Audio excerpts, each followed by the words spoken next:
En plein cœur de Paris, début septembre, deux frères ont convié leurs amis à leur crémaillère.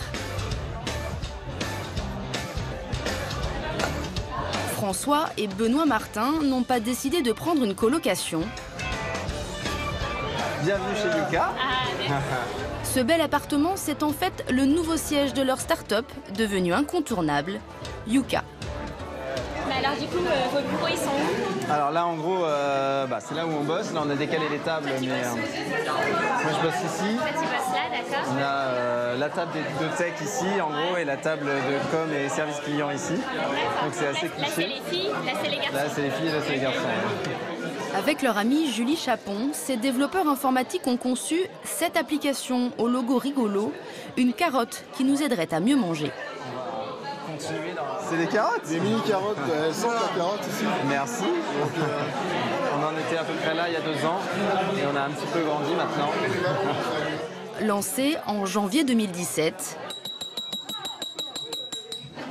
la carotte a bien poussé. Dernière grosse news, on a, comme certains l'ont vu peut-être aujourd'hui sur Facebook, on a passé la barre des 5 millions d'utilisateurs. On l'a fêté en vrai un peu en retard.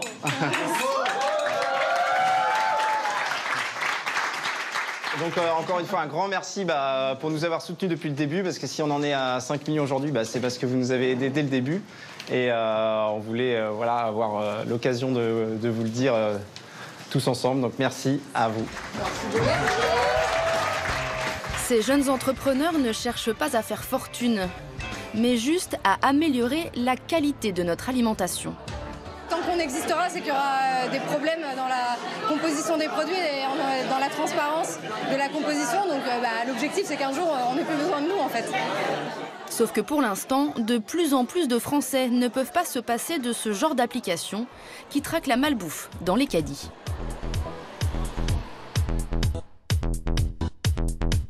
Additifs, calories, graisses saturées, sucre, la chasse aux mauvais aliments est ouverte. Grâce à plusieurs applications spécialisées, il est possible de scanner le code-barre d'un article pour découvrir en temps réel sa composition. Avec des étiquettes alimentaires décortiquées et des produits notés, leurs utilisateurs font désormais le tri dans leur placard. Donc ça, c'est les produits qu'on mangeait quasiment quotidiennement ou que les enfants mangeaient quotidiennement et qu'on a complètement arrêté d'acheter parce qu'ils sont tous notés mauvais.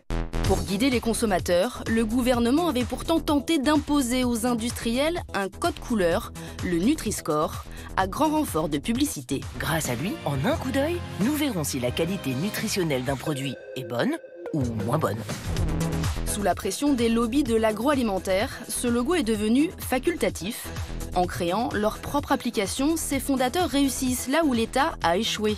Un succès fulgurant qui oblige les industriels à modifier leurs recettes, même s'ils s'en défendent. C'est pas la position qui va influencer nos choix. Pourtant, certains fabricants feraient tout pour être adoubés par la fameuse application. Mais qui sont ces trentenaires au visage juvénile qui parviennent à bousculer les géants de l'agroalimentaire? Comment fonctionne leur système? Les données sont-elles fiables? Enquête sur une application phénomène et sur une aventure citoyenne. Le mercredi matin, c'est jour de course pour Catherine. Aujourd'hui, ses fils l'accompagnent. Là, par là, chérie. Augustin. Allez, on va prendre un caddie. Depuis 1 an, cette professeure de français parcourt les rayons de son supermarché, smartphone à la main. Ok. Alors ça, c'est bon. Avant d'atterrir dans son chariot, tous les produits doivent passer le test. Un peu trop calorique. Chérie, je pense que c'est pas bon non plus. On vérifie? Oui. Avec elle, Catherine scanne le code-barre du produit. Instantanément, une appréciation apparaît.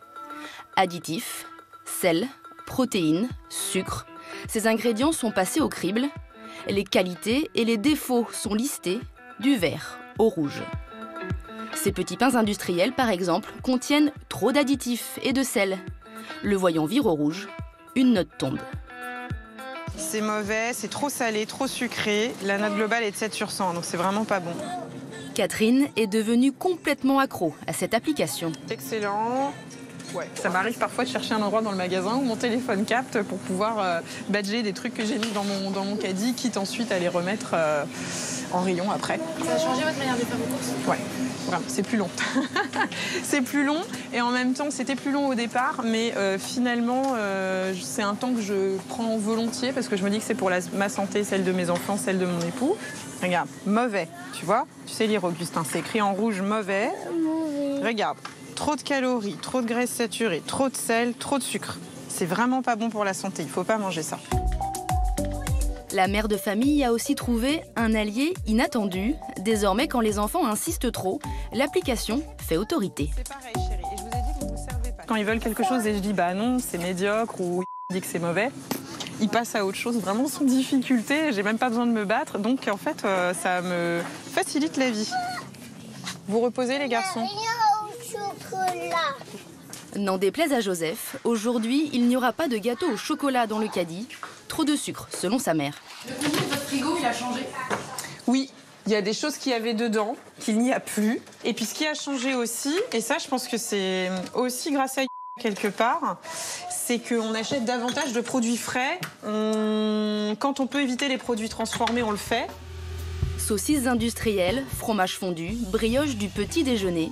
Nous lui avons apporté tous ces produits qu'elle consommait avant, mais qu'aujourd'hui, elle a décidé de bannir. Je me doutais que c'était pas du vrai fromage, on me disait que c'était un truc recomposé, etc. Mais voilà, je pensais pas que c'était à ce point-là. Et du coup, effectivement, quand je l'ai scanné, bah voilà. Donc, mauvais. Sur ce paquet-là, là, comme ça, on se dit super, c'est le goûter parfait pour mes enfants. Et je scanne, c'est mauvais. Cette application, si utile à cette mère de famille, c'est l'idée d'un jeune papa, Benoît, l'un des 3 fondateurs. Nous le retrouvons en famille, avec sa femme et ses parents pharmaciens à la retraite. Alors qu'il travaille dans une banque, ce diplômé d'une école de commerce a un premier déclic avec la paternité. Avant, étudiant, je m'en fichais complètement de ce que je mangeais. Et j'ai commencé à prendre conscience à ce que j'achetais au moment où j'ai eu des enfants. Et je me suis dit, mais qu'est-ce que je vais leur acheter comme petits pots, comme lait, etc. Une prise de conscience qui le pousse à renouer avec sa première passion. Ça te rappelle quelque chose, ça, Benoît? Bah oui, les débuts de la programmation. Je me rappelle que quand vous avez fini de rembourser le prêt de la pharmacie, c'était le premier achat que vous nous avez acheté un ordinateur. Et c'est grâce à ça que j'ai aimé apprendre à programmer. Ah ben voilà. Pourtant, Benoît met ses rêves d'informaticien de côté. Ses parents le verraient plutôt reprendre la pharmacie familiale. J'ai fait une année de pharmacie, mais ça n'a pas été un grand succès.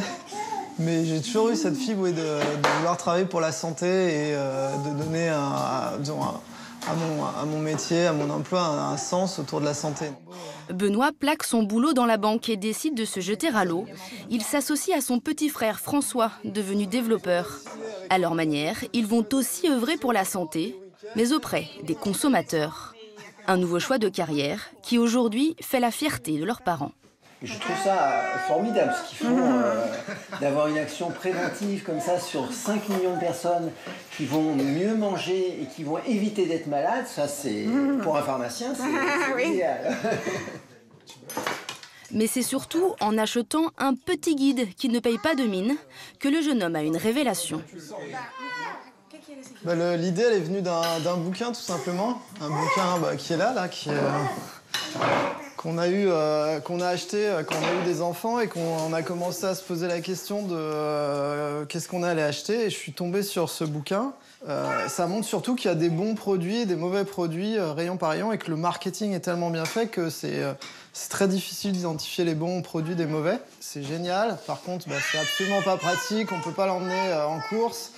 Ça référence une centaine de produits. Il y en a des milliers en supermarché. Et le but, c'était juste de rendre ce bouquin plus pratique et digital. Reste à trouver un nom à cette application. Benoît décide de rendre hommage à sa femme, née dans la région du Yucatan au Mexique. Un nom qui va devenir célèbre en très peu de temps.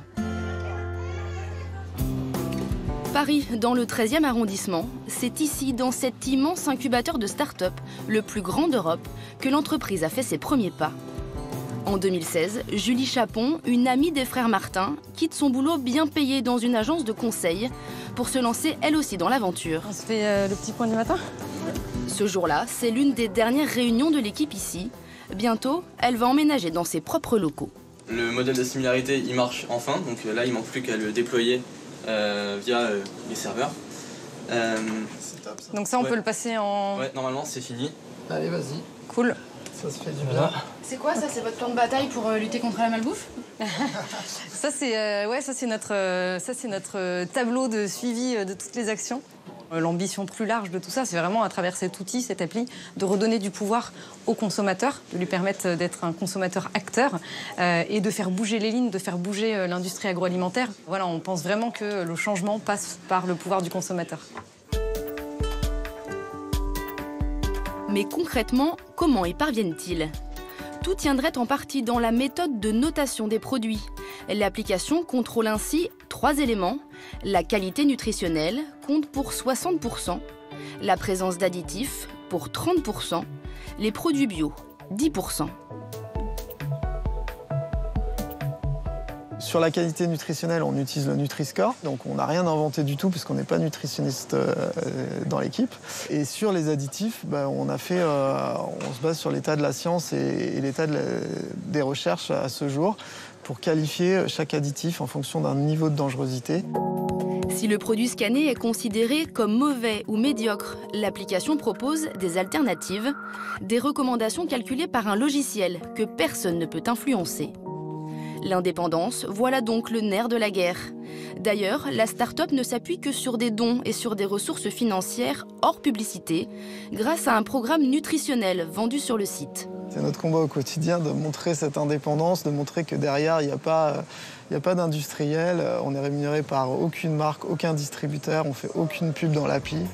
Mais la difficulté, c'est de collecter toutes les informations sur les centaines de milliers de produits alimentaires industriels vendus en France. Aujourd'hui, et c'est un exploit, 365 000 sont reconnus par l'application. Un immense catalogue qui n'existerait pas sans une encyclopédie participative unique en son genre, l'œuvre d'un informaticien militant. Depuis 6 ans, Stéphane Gigandet passe son temps à gérer une base de données ouverte à tous, que ce touche-à-tout a baptisé Open Food Facts. C'est le même modèle que Wikipédia, donc l'encyclopédie ouverte. C'est au fonctionnement de collecte citoyenne. Donc c'est des citoyens qui écrivent dans Wikipédia, qui ajoutent des produits dans Open Food Facts. Et voilà, c'est librement réutilisable par tous et pour tout usage. Aujourd'hui, 7500 bénévoles à travers la France contribuent à enrichir le site de nouveaux produits. Alors quand un contributeur ajoute un produit, il va donc scanner le produit et puis prendre des photos du produit, de la liste des ingrédients et du tableau nutritionnel. Ça va aller directement sur le serveur Open Food Facts. Et ensuite, sur le serveur, on peut modifier la fiche produit pour aller sélectionner les photos, extraire les informations comme les ingrédients, pour qu'ensuite on puisse les décrypter, comparer les produits, etc. Stéphane Gigandet a plus de 3000 contributions à son actif et ce travail de fourmi est loin d'être terminé. Chaque année, en effet, un tiers des produits alimentaires évoluent, ce qui implique des mises à jour régulières. Mais l'application ne se base pas uniquement sur ce site collaboratif. Ses fondateurs misent beaucoup sur l'implication citoyenne de leurs utilisateurs. Julie a à peine le temps de se familiariser avec leur nouveau bureau qu'elle doit vite se plonger dans les mails du week-end. On est lundi, donc il y a eu toutes les demandes du week-end qui n'ont pas été traitées. Donc là, on est sur 277 mails dans la boîte mail. C'est tout ce qui est tagué en Toutes ces erreurs que la jeune femme reçoit, ce sont des utilisateurs qui les ont envoyées. Quand un consommateur scanne un produit et détecte une incohérence, il peut envoyer un message via l'application qui atterrira ensuite dans la boîte mail de la société.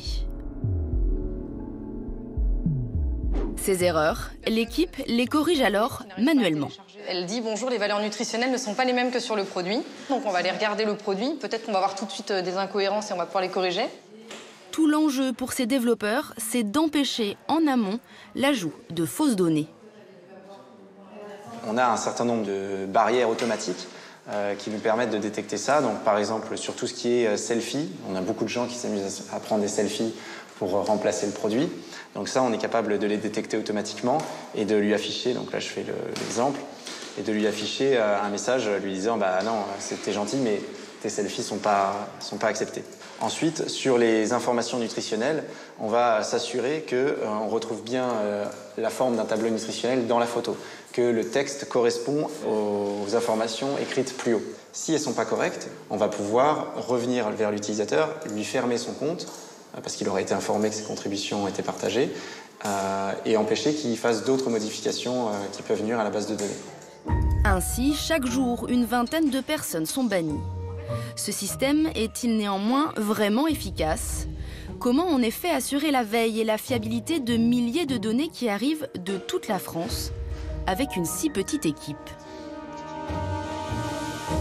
Pour le savoir, nous décidons de tester nous-mêmes l'application avec des produits de consommation courante. Nous essayons de changer les données de ces compotes à boire. Nous rajoutons un peu de sucre, la note passe de 90 à 84. Un mois après, l'information n'a toujours pas été changée. Autre test avec ce pain de mie, nous modifions la composition. Sa fiche a été corrigée 2 jours après. Malgré ces falsifications, nous n'avons pas été bannis de l'application. Le contrôle en temps réel de ce flux permanent d'informations et leur crédibilité, voilà peut-être l'une des failles du système. Ses fondateurs en ont conscience, le chantier est énorme. Grâce à nos utilisateurs qui nous signalent ça, on peut mettre à jour. Après, il y a des erreurs qui sont aussi de notre fait. On a mal détecté certains additifs ou certaines choses. Voilà. Ce qui est bien, c'est qu'on a quand même une base de données de plus en plus fiable. Là, on a fait un gros effort de fiabilisation depuis quelques mois. Et on est vraiment en train d'aller sur quelque chose de très très fiable, même s'il y a encore du travail. En dépit de ces imperfections, ces jeunes entrepreneurs ont réussi leur pari, interpeller les géants de l'agroalimentaire sur la qualité de leurs produits. Mais, et ce n'est pas une surprise, tous ne sont pas forcément des adeptes de l'application. Pour preuve, nous avons contacté une quinzaine d'industriels du secteur. Une seule enseigne a accepté de nous recevoir. Elle est située en Bretagne, près de Rennes. Ici, on fabrique des produits à base de soja. Gwenaëlle Joubrel est la nutritionniste du groupe.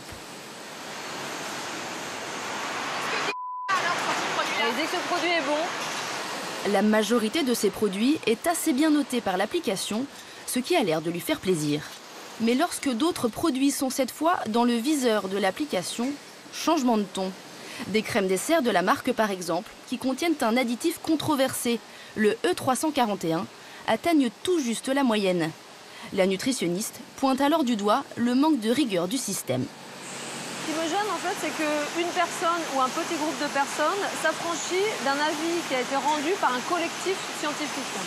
Ça veut dire qu'en gros, ce qui est autorisé par la réglementation européenne est balayé par ce petit groupe de personnes qui finalement sèment le doute systématiquement dans l'esprit du consommateur pour un additif qui a été totalement approuvé par l'Union européenne. Cet additif, un complément en calcium, est effectivement autorisé par l'Union européenne. Ce fabricant reste donc dans les clous pour élaborer ses recettes. L'application, elle, ne se contente pas des textes européens. Pour classer les additifs qui poseraient problème, comme le fameux E341, soupçonné entre autres de favoriser les maladies cardiovasculaires, rénales et osseuses, les fondateurs affirment s'appuyer sur plusieurs études reconnues par la communauté scientifique. C'est pas parce qu'une substance est autorisée qu'elle est sans danger. Il faut des années et des milliers d'études pour qu'une substance finisse par être interdite. On l'a vu dans d'autres domaines, mais par exemple avec l'amiante, qui a mis des années et des années à être interdite. Et donc nous, on souhaite vraiment appliquer le principe de précaution et alerter sur la présence d'ingrédients controversés sans attendre des dizaines d'années qu'il y ait une interdiction. Si la plupart des géants de l'agroalimentaire ne reconnaissent pas la légitimité de ce genre d'application, d'autres en revanche feraient évoluer leurs pratiques sous la pression de ces nouveaux lanceurs d'alerte 2.0. À Boulogne-Billancourt, une marque connue pour ses packagings sympathiques joue sur une image fait maison. Des gâteaux et des desserts, pas toujours bien notés, que Dorothée de Cabissol, la responsable des recettes, assume, au nom de la gourmandise. Allez, la mousse. La mousse, la mousse, la mousse. Alors là, on est jugé médiocre. Forcément, le chocolat, c'est calorique, le beurre, c'est calorique. Et donc ça en ressent sur la note qu'on obtient aujourd'hui. Une version sans sucre de cette mousse est à l'étude. Elle devrait être commercialisée l'année prochaine. Et cette responsable admet à demi-mot que l'application pousse sa marque à s'adapter. Forcément, s'il y a beaucoup de consommateurs qui l'utilisent et qui vont finalement ménager leur choix en fonction de cette évaluation finale, bien sûr que ça va aider les acteurs du food à progresser. Je trouve que ça a quand même pas mal d'ampleur, plus de 5 millions de listes d'ingrédients. Ce fabricant prépare d'ailleurs 24 autres produits pour 2019. Ce matin-là, Dorothée teste une nouvelle recette. J'ai ma première recette de bar à faire. D'accord. Donc je pars sur une recette. Avec Vincent, son bras droit, un ingénieur agronome. Son défi, limiter le nombre d'ingrédients et les doses. On part vraiment sur un encas sain avec des céréales complètes, des graines et juste du sucre avec le miel. Pas de sucre ajouté, uniquement le miel. Ne te brûle pas, ça va? Verdict après cuisson.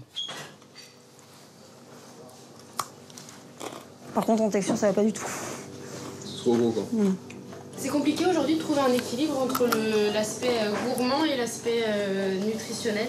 Oui, c'est un gros challenge de faire très gourmand et d'avoir un profil nutritionnel dont la couleur serait verte, pour ne pas la nommer. Mais on peut essayer. Il y a quand même des challenges, il y a des choses à opérer pour essayer de progresser. Voilà. Pousser certains industriels de l'agroalimentaire à changer leurs recettes pas toujours vertueuses. Un pari complètement fou que ces 3 jeunes entrepreneurs sont en passe de réussir. Alors que jusqu'à présent, ils ne se payaient pas, grâce au succès, ils comptent changer de braquet. Alors qu'est-ce qu'on fait maintenant qu'on est à 5 millions? Il faut bien qu'on fasse quelque chose. Il faut bien qu'on vive. Non, on va monétiser des fonctionnalités supplémentaires dans l'app. Tout ce qui est gratuit restera gratuit.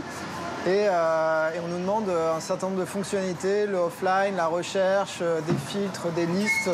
Et toutes ces fonctionnalités annexes vont faire l'objet d'un pack premium qu'on va essayer de vendre. Avec cette nouvelle formule payante, ces développeurs n'ont pas forcément l'ambition de devenir millionnaires. Ils veulent juste se donner les moyens de voir plus grand. Après l'agroalimentaire, ils ont ainsi décidé de s'attaquer aux cosmétiques. Et l'année prochaine, l'application débarquera en Suisse, en Belgique et au Luxembourg.